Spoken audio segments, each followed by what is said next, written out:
Donc l'éclairage, on le fera à la fin, puisque sinon ça nous embête en fait dans la création. Vous voyez que si je mets une lumière, la scène devient toute sombre, parce que ça éclaire que là où la lumière éclaire, donc on voit moins de détails. Donc l'éclairage, je le fais tout le temps à la fin. Après, c'est vous qui voyez. Donc une fois que vous avez fait ça, maintenant on va mettre notre foule. Alors comment mettre notre foule? Tout simplement vous copiez, collez votre personnage, vous le déplacez.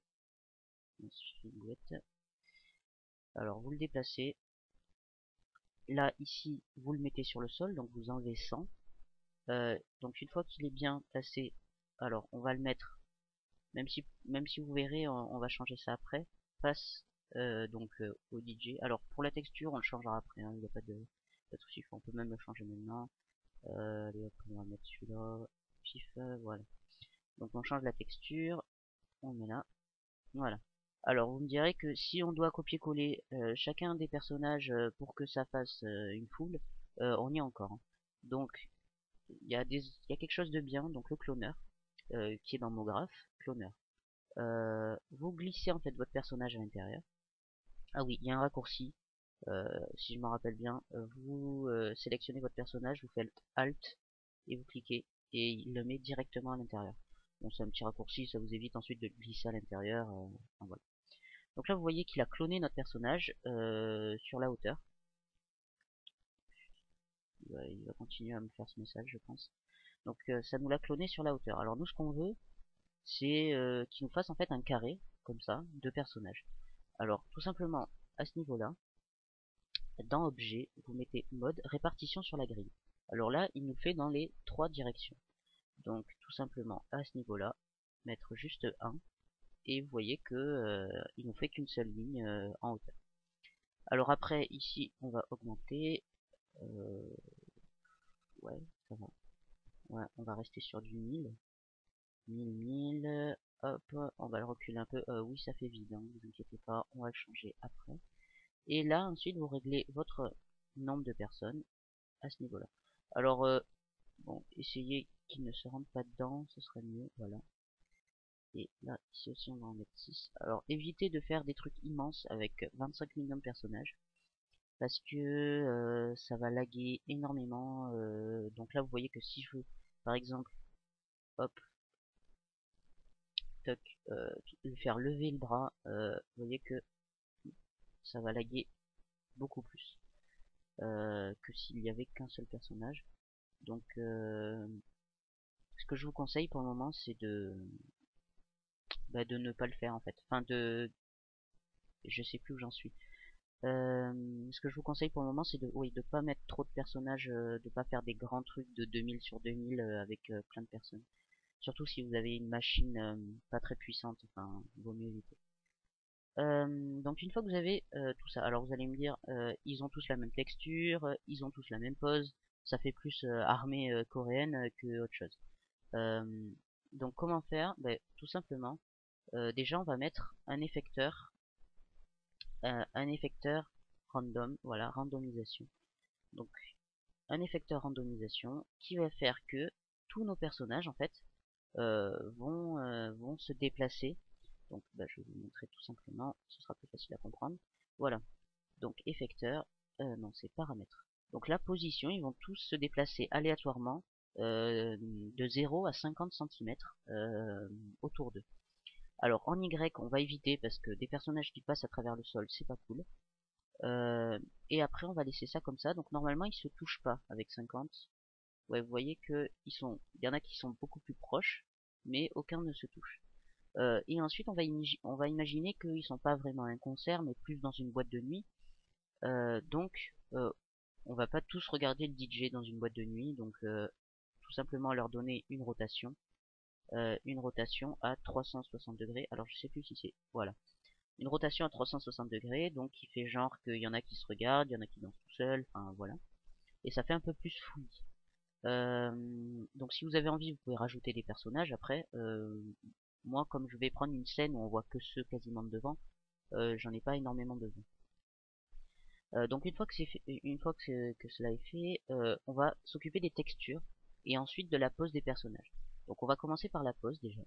Donc on va dire que tous les personnages qui auront cette texture Cette texture donc de personnage un peu plus réaliste que le personnage de base, mais quand même assez classique. Donc on va dire que tout cela auront je sais pas quelle pose, donc on va dire qu'ils vont lever le bras. Voilà. Alors pour le moment c'est tout ça, mais vous verrez que après on va changer ça. Donc, ils vont lever le bras comme ça, voilà. Leur tête, ils vont l'avoir vers le bas. Tac. Voilà. Ça, il me semble que... Voilà, ils vont pencher le ventre. Tac. Non, dans l'autre sens. Voilà. Donc on va dire qu'ils dansent un petit peu. Voilà. Donc pour ce personnage, c'est fait. Donc ensuite, vous... Pardon. Euh, Copier-coller donc ce personnage et vous le mettez en fait dans le cloneur également. Une fois que c'est fait, vous changez la texture, donc on va passer sur la texture de ce personnage par exemple, et vous voyez que la moitié des personnages se sont transformés avec cette texture. Donc bien sûr pour le moment ça fait que 2 personnages, donc c'est pas super génial. Euh, c'est pour ça que je vous ai mis bah, plein de textures de personnages différents qui se rapprochent à peu près du style de ce qu'on veut. Bon, bien sûr, vous pouvez mettre les textures que vous voulez. Il y a pas de, y a pas, enfin, vous n'êtes pas obligé d'utiliser les miennes. Je pense que vous connaissez mieux que moi des sites où on peut trouver des skins de personnages assez rapidement. Donc, vous savez faire. Il y a juste à enregistrer ça en PNG, le mettre et ensuite, comme je vous ai dit, enlever l'échantillonnage. C'est tout simple. Donc, une fois que vous avez fait ça, on va immédiatement s'occuper de la pose. Donc, double-cliquez bien. C'est pas parce que vous avez déjà votre image que vous êtes bien en fait sur votre nouveau personnage.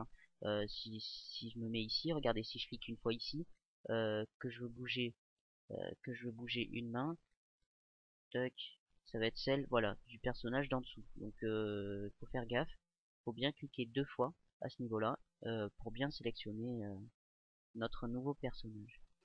Donc, on va dire que elle, voilà, elle lève les 2 bras, tac, oula. Alors, d'abord,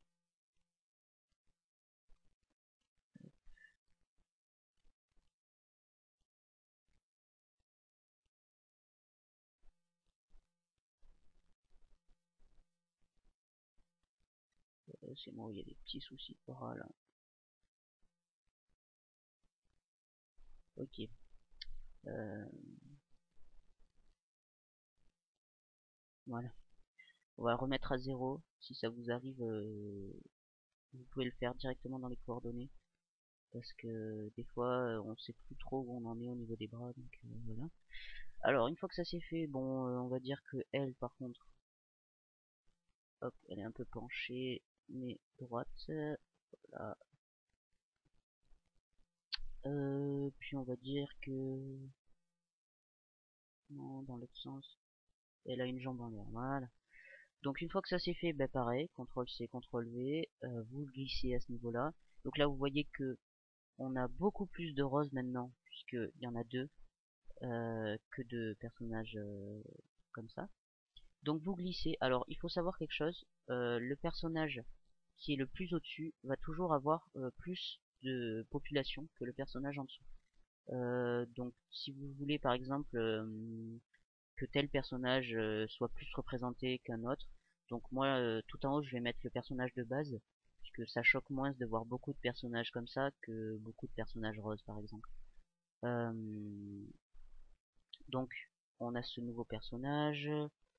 Après, vous n'êtes pas obligé de changer. Bon, là, pour l'exemple, je vais pas tout changer. Hein, je vais en rajouter encore un avec cette texture-là. Toc, voilà. Donc une fois que vous avez mis tout au personnage comme vous voulez, maintenant on va s'occuper des lumières.